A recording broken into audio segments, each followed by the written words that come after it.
Demand schedule आपका जो है एक तरीके का टेबल होता है, तो इसके अंदर आपको प्राइस लिखा होता है और क्वांटिटी लिखी होती है, कितनी प्राइस पे कितनी क्वांटिटी डिमांडेड है। ठीक है, तो प्राइस हो सकता है आपको रुपीज में, और क्वांटिटी आपको हो सकती है केजीज में, यूनिट में, किसी में भी दे सकते हैं। तो अगर इसका आपको दे रखा है, एक एग्जांपल दे रखा है, अगर प्राइस 5 है तो क्वांटिटी डिमांडेड है 1, 4 है तो 2, 3 है तो 3, 2 है तो 4, और ये है 1। तो प्राइस जैसे जैसे कम, डिमांड, प्राइस कम हो रहा है तो डिमांड बढ़ रही है घट रही है? प्राइस कम हो रहा है तो डिमांड, डिमांड बढ़ेगी। ठीक है, तो इनके बीच में जो है एक ऑपोजिट रिलेशन होता है, एक घटता है तो एक बढ़ता है, प्राइस कम होने से डिमांड बढ़ जाती है। इतना समझ में आया? ये तो था आपका इंडिविजुअल डिमांड शेड्यूल। अब हम पढ़ेंगे मार्केट डिमांड शेड्यूल।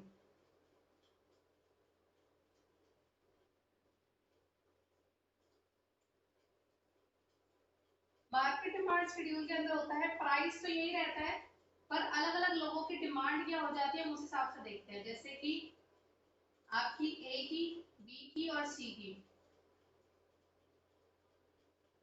ए की डिमांड, बी की डिमांड और सी की डिमांड। ठीक है, ए का क्यू, बी का क्यू और सी का क्यू। तो प्राइस अगर 5 4 3 2 1 है, तो हो सकता है इसकी डिमांड हो 1 2 3 4 5, हो सकता है इसकी डिमांड हो 2 3 4 5 6, हो सकता है। ब्लर है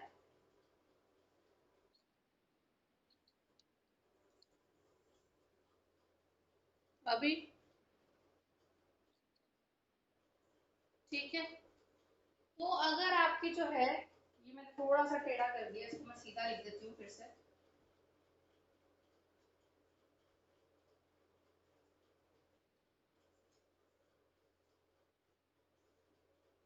मार्केट डिमांड हो गई इन दोनों का प्लस, है ना? तो ये आपका हो गया 3।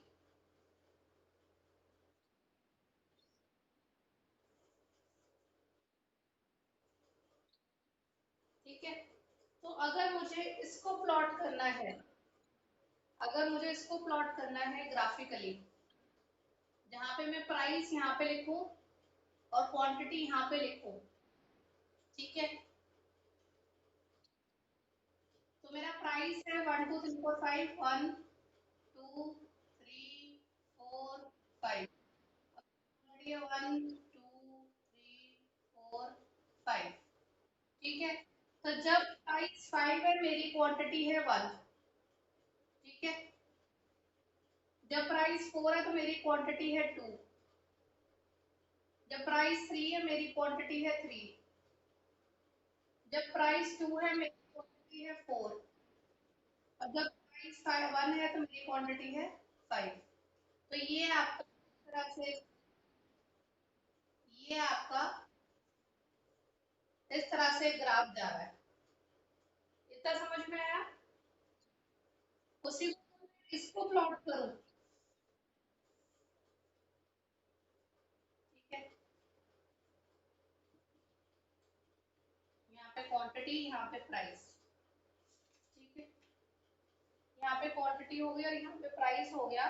और अगर मैं इसको जैसे लिखूँ, ये कितने हैं, ये 11 तक है, ये 5 तक है, तो प्राइस मैंने लिख दिया 1 2 3 4 5, और क्वांटिटी में 2 2 करके लिख रही हूँ, 2 4 6 8 10 12।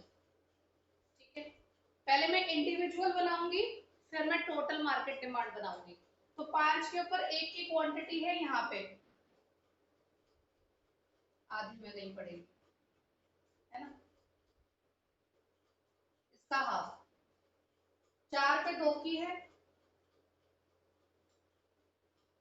3 पे 3 की है,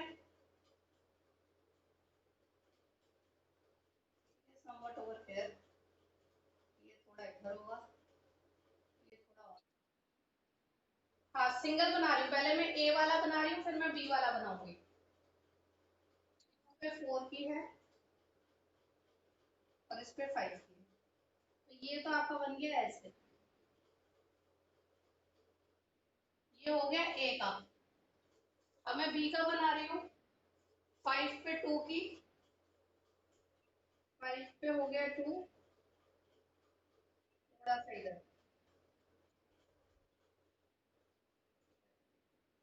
5 पे हो गया 2, 4 पे हो गया 3, 4 पे हो गया 3, थोड़ा सा इधर, 3 पे हो गया 3, 2 पे हो गया 4, ठीक है, somewhat over here,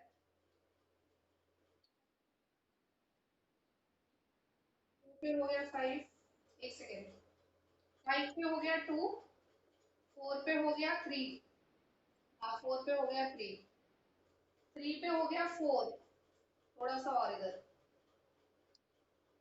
2 पे हो गया 5, हल्का सा और इधर, 1 पे हो गया 6, ये ऐसे जाएगा, ठीक है, ये बी का हो गया। इतना समझ में आया? ये वाला हो गया बी का। अब मैं टोटल बनाऊंगी, तो 5 पे हो गया 3, 5 पे 3 होने का मतलब है ये यहाँ हो गया, ठीक है ना। देन आपका जो है 4 पे हो गया 5, 4 पे 5 हो गया, थोड़ा सा उधर हो गया, 3 पे हो गया 7, थोड़ा और इधर हो गया, 2 पे हो गया 9, थोड़ा और इधर हो गया, 1 पे हो गया 11, थोड़ा और इधर हो गया, तो ये ग्राफ थोड़ा सा ऐसा जा रहा है।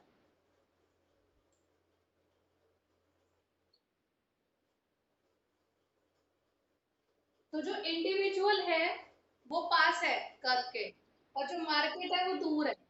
समझ में आया? मार्केट वाला कर्व जो है वो इंडिविजुअल कर्व से ज्यादा फ्लैटर और ज्यादा दूर बनेगा, इसलिए क्योंकि it is the sum of all individual demands, ठीक है।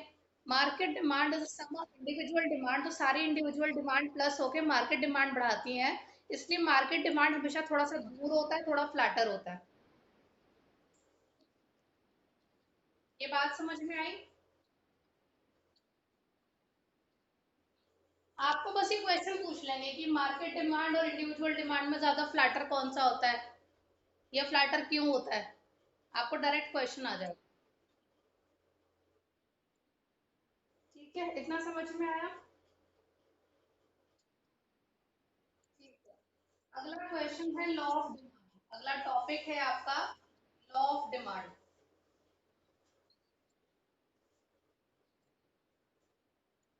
आपको पेज नंबर 3.8 पे दिख रहा होगा, market demand curve is flatter, ये दिख रहा है, मार्केट,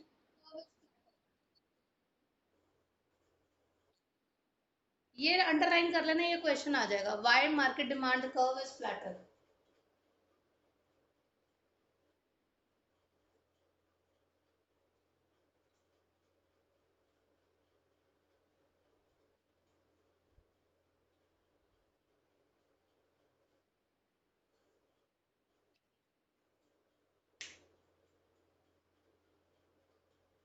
मिल गया?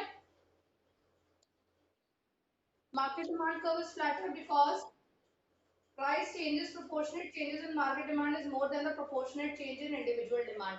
इंडिविजुअल डिमांड में हो सकता है थोड़ा चेंज आए, पर मार्केट डिमांड में ज्यादा चेंज आएगा, ठीक है।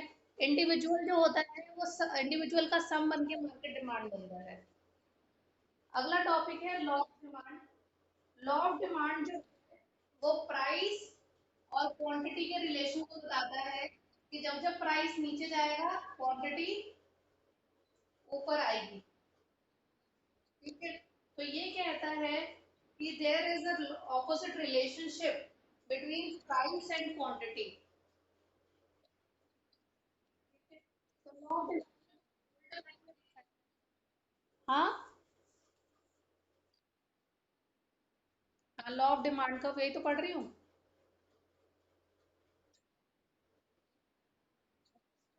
लॉ ऑफ डिमांड का, ठीक है वो भी करती हूँ। ठीक है वो भी करती हूँ, पहले लॉ ऑफ डिमांड देख लो कि प्राइस जैसे जैसे गिरेगा क्वांटिटी बढ़ेगी। ठीक है, तो इसका जो कर्व बनता है ऐसे बनता है, इस शेप में, ऊपर से नीचे। अगर आपका कर्व ऐसे बन रहा है तो इसको पॉजिटिव रिलेशन कहते हैं। अगर आपका कर्व ऐसे बन रहा है ऊपर से नीचे, लाइक दिस, इसे नेगेटिव रिलेशन कहते हैं, डाउनवर्ड स्लोप, नेगेटिव रिलेशन। ठीक है, तो अगर आपका कर्व का डिजाइन ऐसे है तो ये पॉजिटिव रिलेशन है कि एक चीज बढ़ रही है तो दूसरी चीज भी बढ़ रही है। पर अगर आपका कर्व ऐसे है तो ये नेगेटिव रिलेशन है, एक चीज बढ़ रही है और दूसरी चीज घट रही है, हमेशा याद रखना। ठीक है, नाउ एक टॉपिक है slope of demand curve.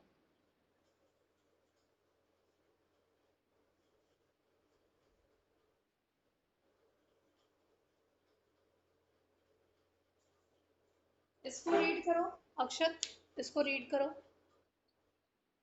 Slope of demand curve का जो फॉर्मूला होता है वो होता है डेल्टा पी अपॉन में delta Q, change in price upon में चेंज इन क्वांटिटी। तो अगर आपको एक ग्राफ दे रखा है, ठीक है,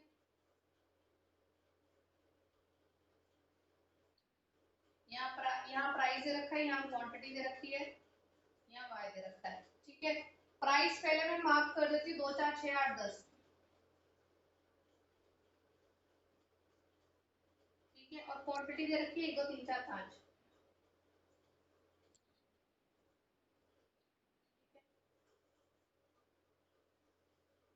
ये इस तरह से बना हुआ है। ठीक है, इन्होंने कहा है एट्थ और फोर्थ वाले में डिफरेंस बताओ।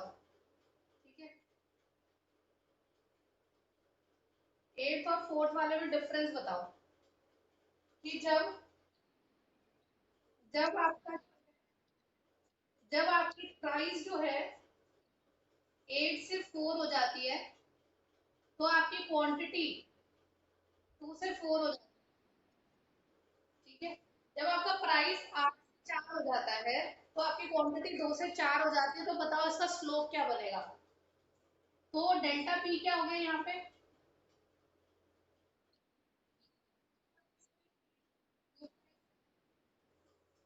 ये ओल्ड प्राइस है, ये न्यू प्राइस है, ये ओल्ड क्वांटिटी है, ये न्यू क्वांटिटी है।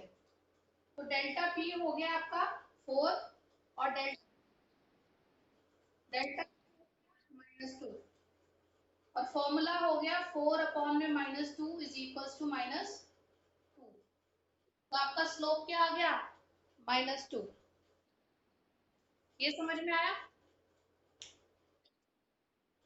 ठीक है, तो आपको इससे ये पता चलता है कि जो डिमांड और प्राइस है इसमें नेगेटिव रिलेशन है, माइनस का साइन आ रहा है। इसका जो शेप जा रहा है वो इस तरह से जा रहा होता है, इसको डाउनवर्ड शेप बोलते हैं, नेगेटिव शेप बोलते हैं। ठीक है, ये नेगेटिव रिलेशन को दिखाता है। जितना ये कर्व पास में होगा, या तो कर्व ऐसे होगा या कर्व ऐसे होगा, ये कर्व ऐसे है तो इसको स्टीप बोलते हैं, स्टीप, STEEP, स्टीप कर्व। अगर ये इस तरह से है तो इसको फ्लैट कर्व बोलते हैं।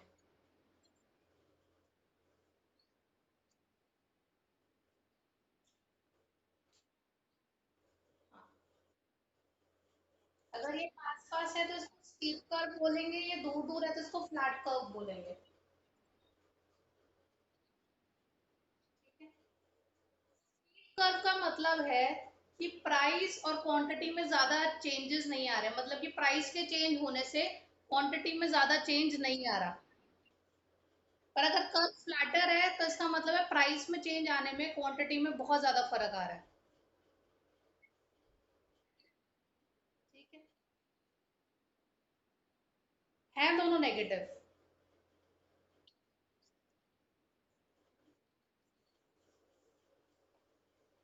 लॉ ऑफ डिमांड कर्व एक बार रीड करो अक्षर।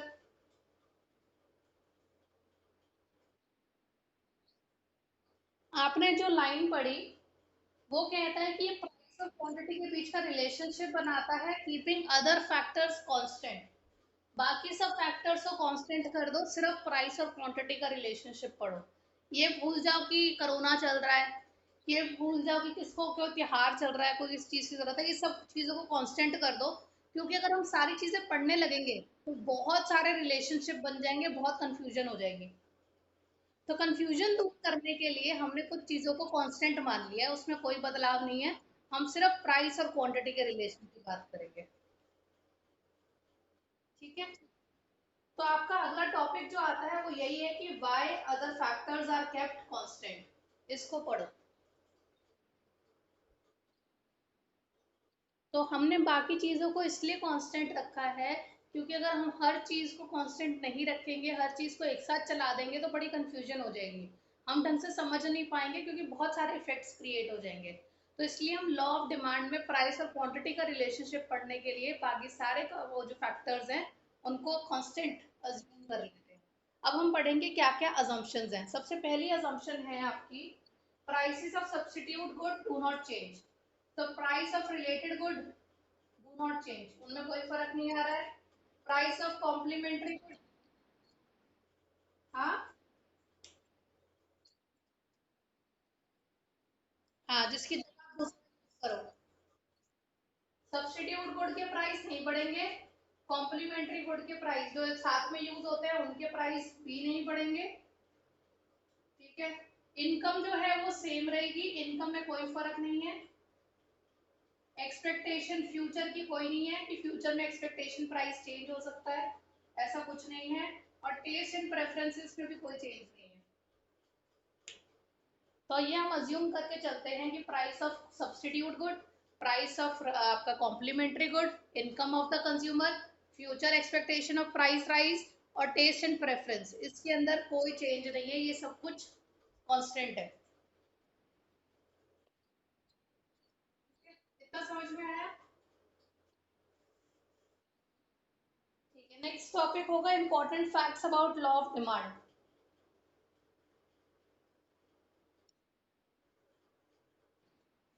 तो सबसे पहली चीज जो इन्होंने बोली है इनवर्स रिलेशनशिप। इनवर्स रिलेशनशिप क्या कहता है कि प्राइस बढ़ेगा तो डिमांड घटेगी, घटेगा तो क्वांटिटी डिमांड बढ़ेगी। सबसे पहले ये रिलेशन है। सेकंड रिलेशन,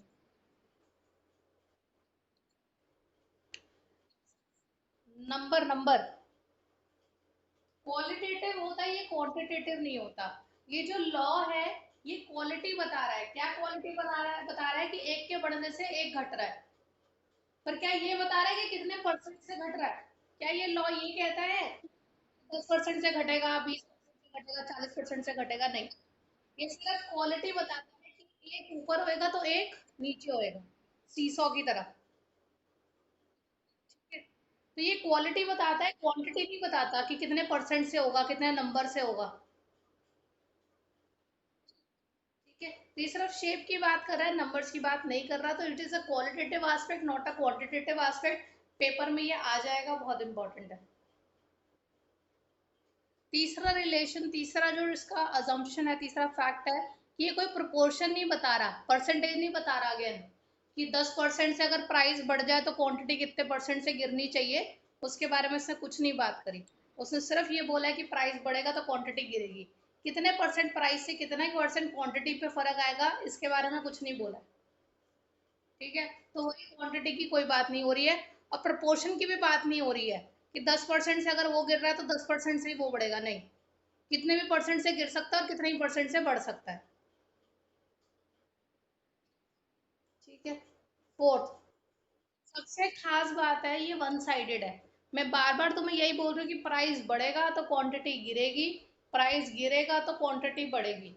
तो हर बार मैं किसके बारे में पहले बात करती हूँ? प्राइस के बारे में। ठीक है। तो हर बार हम प्राइस का इफेक्ट क्वांटिटी पे देखते हैं। मैंने तुम्हें एक बार भी ऐसे नहीं कहा कि क्वांटिटी बढ़ेगी तो प्राइस गिरेगा, नहीं। मैंने हर बार प्राइस का इफेक्ट क्वांटिटी पे देखा है, क्वांटिटी का इफेक्ट हमने प्राइस पे कभी नहीं देखा। ठीक है। तो हम इसको एक तरफ से देखते हैं कि प्राइस के बढ़ने या घटने से क्वांटिटी पे क्या असर आ रहा है। क्वांटिटी के बढ़ने या घटने से प्राइस पे क्या असर आएगा, हम ये देखेंगे कि प्राइस, तो हर बार हम ये पढ़ रहे हैं कि प्राइस कम हो गया तो क्वांटिटी बढ़ गई, प्राइस बढ़ गया तो क्वांटिटी कम हो गई। तो प्राइस के रिस्पेक्ट में क्वांटिटी पे असर देख रहे हैं हम, क्वांटिटी के रिस्पेक्ट में प्राइस पे असर नहीं देख रहे कि क्वांटिटी बढ़ने से प्राइस पे क्या असर आएगा, क्वांटिटी कम होने से प्राइस पे क्या असर आएगा, हम ये नहीं देखते। तो हम इसमें सिर्फ वन साइडेड देखते हैं, हम टू साइडेड रिलेशन नहीं देखते। ये बात समझ में आई? ये चारों पॉइंट्स क्लियर है? पक्का? ठीक है। आपका टॉपिक है कि ऐसा लॉ ऑफ डिमांड क्यों है, व्हाट आर द रीजंस कि लॉ ऑफ डिमांड ऐसा ही है कि प्राइस बढ़ेगा तो क्वांटिटी गिरेगी, और क्वांटिटी प्राइस बढ़ेगा तो क्वांटिटी गिरेगी, और प्राइस घटेगा तो क्वांटिटी बढ़ेगी। ये लॉ ऑफ डिमांड क्यों है, इसके क्या मुख्य कारण है? तो सबसे पहले होता है law of diminishing marginal utility. Law of diminishing marginal utility कहती है कि जब आप मोर एंड मोर क्वांटिटी किसी चीज की लेते चले जाओगे, आपको उससे सेटिस्फेक्शन कम मिलने लगेगी। ठीक है, जब पहला पिज्जा खाओगे बड़ा मजा आएगा, ठीक है, दूसरा पिज्जा खाओगे तो थोड़ा सा कम अच्छा लगेगा, पहले वाली बात नहीं आएगी। पहले वाला तो अमेजिंग लगेगा, बहुत बढ़िया लगेगा, दूसरे वाला ओके लगेगा, खा लेंगे, तीसरे वाले में पेट भरने लगेगा, मन नहीं करेगा खरीदने का, चौथे वाले में और परेशान हो जाओगे, नहीं खाना यार, इतने पैसे नहीं खर्च कर रहा मैं पिज्जा पे। ठीक है, पांचवे पिज्जा पे कहोगे मैं नहीं खर्च करूंगा बिल्कुल भी, मैं नहीं दे रहा पैसे, इतने में पिज्जा वाला आएगा, कहेगा सिर्फ 10 रुपए दो और एक पिज्जा और ले जाओ, तुम 10 रुपए का लालच के चक्कर में एक और पिज्जा ले लोगे। ऐसा होगा कि नहीं होगा? ऐसा हो भी जाता है। कहने का मतलब ये है, कहने का मतलब ये है कि जब आप ज्यादा ज्यादा चीजें लेते चले जाओगे, एक ही चीज की ज्यादा यूनिट्स कंज्यूम करने लगोगे, आपको उससे मजा कम आने लगेगा। ठीक है, तो पहले पिज्जा के हो सकता है तुम 500 रुपए दे दो, पहले पिज्जा के हो सकता है तुम 500 रुपए दे दो, दूसरे पिज्जा के लिए ऑफर है तो बताओ, वो कहेगा 450 रुपए में, तुम कहोगे बढ़िया, चल देते। तीसरा पिज्जा तुम मुझे नहीं खर्च करने पैसे, वो कहेगा मैं 300 रुपए में दे रहा हूँ, तुम्हें लालच आएगा, तुम कहोगे चल भैया दे दे, कोई बात नहीं। चौथे पिज्जा में तो तुम बिल्कुल मना कर दोगे, अब नहीं लेना, वो कहेगा खास ऑफर निकाला है 100 रुपए का, ले लो। ठीक है, तो चौथे पिज्जा पे वो कहेगा 100 रुपए का ऑफर दे रहा हूँ, ले लो, और लालच कि चल पड़ोसी को गिफ्ट कर दूंगा, वो भी खुश हो जाएगा। ठीक है, अब तुम जाने लगोगे और वो बोलेगा 20 रुपए में लास्ट पिज्जा, ले जाओ, ले लोगे। ठीक है, अब इसमें क्या हुआ, तुमने हर एडिशनल पिज्जा तुमने तभी लिया जब उसके प्राइस उसने कम करे। ये बात समझ में आई? जस्ट बिकॉज हमारी हर एडिशनल यूनिट के साथ सेटिस्फेक्शन कम होती चली जाती है, तो अगर पिज्जा वाले को, अगर दुकानदार को अपना सामान और बेचना है, तो उसको अपने दाम, अपना प्राइस कम करना ही पड़ेगा। तो ये law of diminishing marginal utility है, इसके कारण लॉ ऑफ डिमांड एक्टिव है। सबसे पहले हो गया law of diminishing marginal utility. अगला हमारा पॉइंट है सब्स्टिट्यूशन इफेक्ट। मुझे ये बताओ, पिज्जा के दो फेमस ब्रांड कौन से हैं?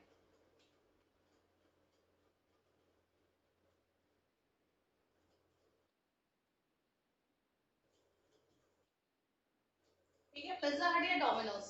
ठीक है, तुम यहाँ पे गए, तुमने पूछा कि आपका कौन सा वाला केक होता है, farm cake, farm house cake, ऐसे कुछ नाम होता है ना, फ्रेश फार्म हाउस केक कितने का है, केक कह रही हूँ, पिज्जा कितने का है, वो कहेगा 500 रुपए का। ठीक है, तुमने बोला तो पैसे कम कर दो, उसने बोला नहीं कर रहा, इसने बोला 450 रुपए का मैं दे रहा हूँ सेम साइज पिज्जा, किसके पास जाओगे? डोमिनोज के पास जाओगे। ठीक है, डोमिनोज की सेल बढ़ जाएगी। इसने बोला by one get one free, 500 रुपए में दो पिज्जा। ठीक है, 500 रुपए में 2 पिज्जा। किसने बोला कि 450 में 2 पिज्जा? किसके पास जाओगे? डोमिनोज के पास जाओगे। तो जो सस्ता बेच रहा है लोग इस पे शिफ्ट कर जाते हैं, उस पे शिफ्ट कर जाते हैं। ठीक है,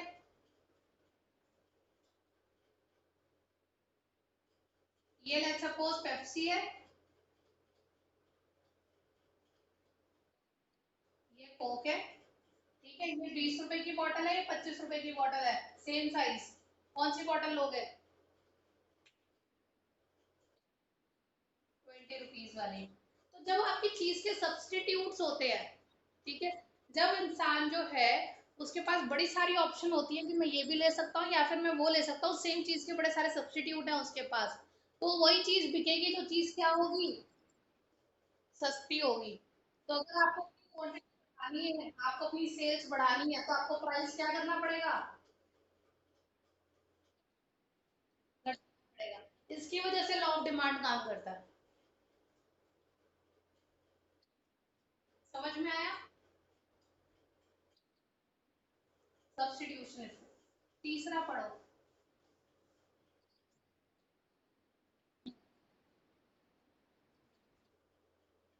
इनकम इफेक्ट होता है अगला। इनकम इफेक्ट में होता है कि आपके हाथ में खर्चा करने के लिए कितना पैसा है। ठीक है, तो इसमें एक ईशा का एग्जाम्पल दिया हुआ है। ईशा को उसकी मम्मी 40 रुपीज देती है कि 40 रुपए की जाके चॉकलेट्स लिया। अगर चॉकलेट का प्राइस जो है 10 रुपीज है, तो ईशा कितनी चॉकलेट्स खरीद सकती है? हाँ, चॉकलेट। ईशा को 40 रुपए दिए, उसकी मम्मी ने कहा जा 40 रुपए की चॉकलेट लिया। अगर चॉकलेट का दाम 10 रुपए प्रति चॉकलेट है, तो कितनी चॉकलेट्स खरीद लेगी? 4 चॉकलेट्स खरीद लेगी। चॉकलेट का प्राइस हो जाए कम, चॉकलेट हो जाए 8 रुपए की, तो कितनी प्राइस चॉकलेट्स खरीद लेगी वो? तो प्राइस के कम होने से उसके हाथ में इनकम में फर्क नहीं आया, उसकी इनकम वहीं की वहीं रही, और उसकी जो डिमांड है वो बढ़ गई। तो यहाँ पे भी लॉ ऑफ डिमांड कम कर रहा है कि जब काम कर रहा है कि जब आप प्राइस कम कर देते हो, तो एक इंसान के हाथ में जो परचेजिंग पावर होती है, किसी चीज को खरीदने की जो क्षमता होती है उसकी लिमिटेड मनी में, वो बढ़ जाती है। पहले वो 40 रुपए में ताकत रखती थी 4 चॉकलेट खरीदने की, अब वो 40 रुपए में ताकत रखती है 5 चॉकलेट खरीदने की। इसको कहते हैं परचेजिंग पावर।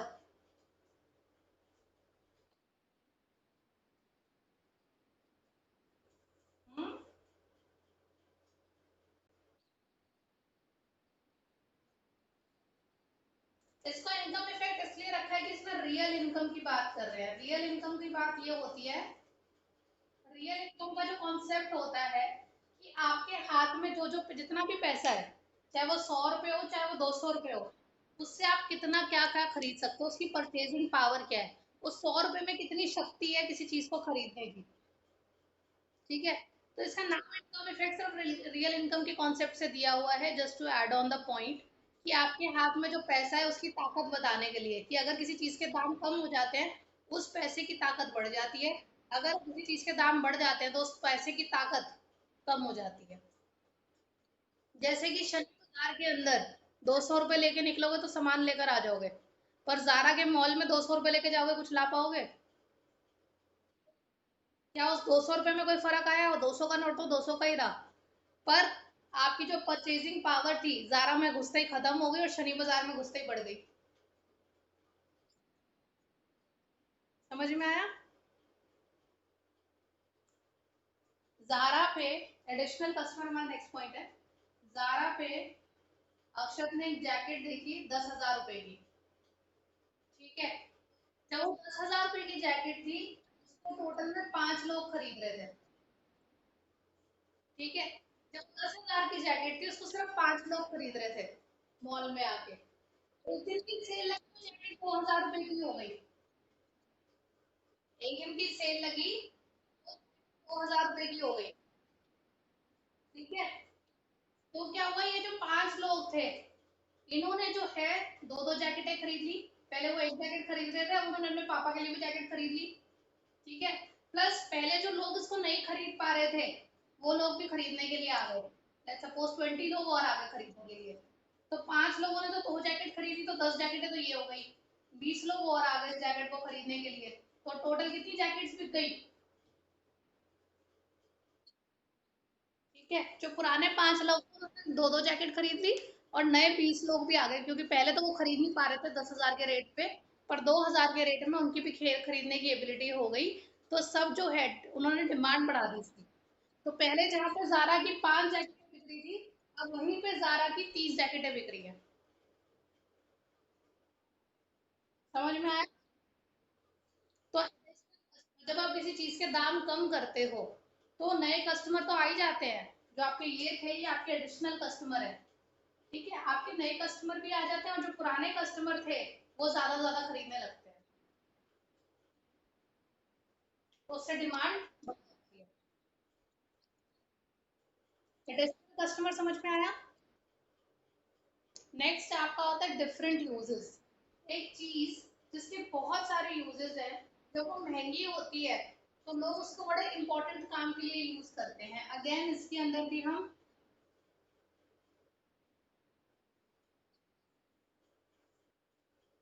मिल्क की बात करेंगे। मिल्क से आप क्या क्या बना सकते हो? कर्ड, चीज, घी, खीर, tea, shakes, so many things. जब ये दूध अगर लेट सपोज 200 रुपए लीटर हो जाए, ठीक है, अगर ये 200 रुपए लीटर हो जाए, तो मम्मी दूध लाएगी सिर्फ चाय बनाने के लिए, और ये दूध 10 रुपए लीटर हो जाए, तो मम्मी कहेगी आज तो बेटा दही भी बनेगी, पनीर भी बनेगा, घी भी बनेगा, खीर भी बनेगी, चाय भी बनेगी, शेक भी बनेगी। खूब सारा दूध आएगा घर में। ठीक है, तो जब डिफरेंट डिफरेंट यूज होते हैं किसी चीज के, जब वो चीज महंगी हो जाती है तो सिर्फ मोस्ट इंपॉर्टेंट काम के लिए खरीदी जाती है, पर चीज अगर सस्ती हो जाती है तो आप भर भर के खरीदते हो। ये बात समझ में आई? ठीक है, आज के लिए इतना ही रखते हैं।